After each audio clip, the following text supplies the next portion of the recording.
Hello everyone, আসসালামু আলাইকুম। আমি হসপিটাল ডক্টর থেকে তাহসিন বলছি। চলে আসলাম নতুন একটা ভিডিও নিয়ে। ভিউয়ার্স, আগেই হচ্ছে একটু দেখে নিই আমার যে কবুতরের মুখে পোড়া ছিল ওই কবুতরটার কি অবস্থা। এই যে হচ্ছে কি সেই কবুতরটা। এখন মুখে একটু চেক করাও লাগে, মুখে ফাঁকা। এখন মুখে যদি খাবার ঢুকে যায়, খাবার কিন্তু বেরোতে পারবে না, পচে যাবে। একটু মুখের ভিতরটা দেখি। মাশাআল্লাহ, ভিতরটা বুঝে যাচ্ছে। এখন খাবার তো আমি দেখতে পাচ্ছি না। যাক, এই কবুতরটার মুখের যেই প্রবলেমটা ছিল আস্তে আস্তে ঠিক হয়ে যাচ্ছে। আজকে আমি যেই জিনিসটা নিয়ে আপনাদের সাথে একটু কথা বলবো সেটা হচ্ছে যে অনেকেরই একটা প্রবলেম হয়। আমি আপনাদের একটা কবুতর আগে ধরে দেখাই।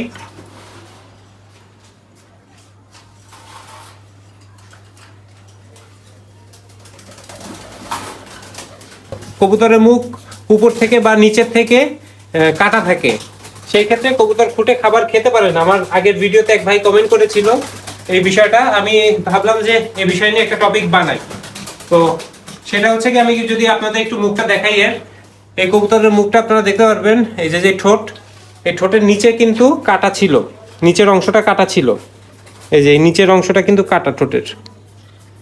আমি তখন করি যে এই নিচের অংশের সাথে সমান করে এই উপরের ঠোঁটটাও কেটে দিই। উপরের ঠোঁটটা কিন্তু আমি কেটে দিয়েছিলাম, আমার একটা ভিডিও আছে চ্যানেলে, অনেক আগে দেওয়া ছিল। এই যে উপরের অংশটা আমি কেটে দেই, কেটে দেওয়ার ফলে কিন্তু এই কবুতর খাবার খেতে পারে। দুটা ঠোঁট কিন্তু মানে একবারে অ্যাকুরেট হয় নাই, তারপরেও কিন্তু খাবার খাওয়ার মতো একটা অবস্থায় চলে আসছে। দেখা গেল অনেকের কবুতরের উপরের ঠোঁট অর্ধেক কাটা থাকে বা নিচের ঠোঁট অর্ধেক কাটা থাকে। সেই ক্ষেত্রে আপনারা একটা কাজ করতে পারেন, এই উপরের ঠোঁট যেটুক কাটা, মনে করেন উপরের ঠোঁটটা এতটুকু কাটা, উপরের ঠোঁটটা এতটুকু কাটা। এখন এই ঠোঁটের অনুযায়ী নিচের ঠোঁটটা আপনাদের কেটে দিতে হবে।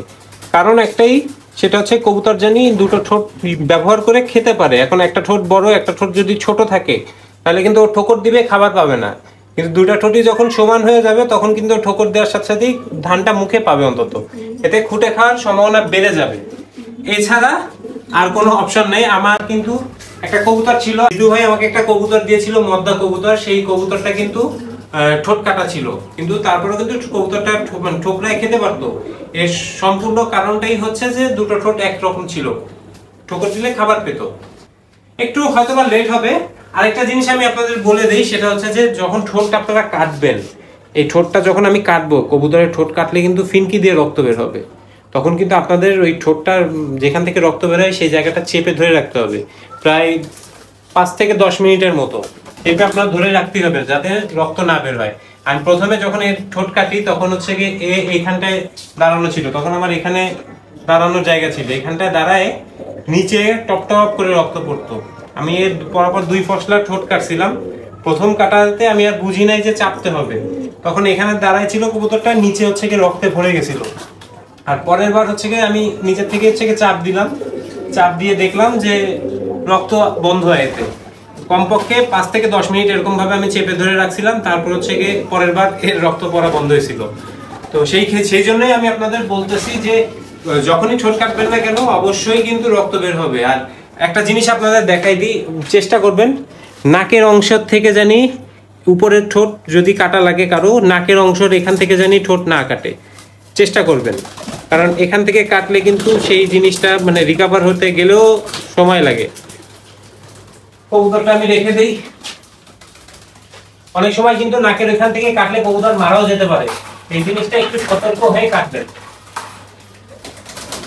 আর যারা নতুন তাদের জন্য বলবো যে তোমরা ঠোঁট না কেটে হ্যান্ড ফিড করাও, কবুতরকে হাতে ধরেই খাওয়াতে থাকো। কারণ তোমরা যখন কাটতে যাবা তখন কিন্তু মানে দেখা গেল যে 19 থেকে 20 হয়ে গেল, তখন কিন্তু কবুতরটা মারাও যেতে পারে।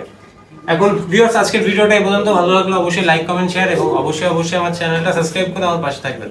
আসসালামু আলাইকুম।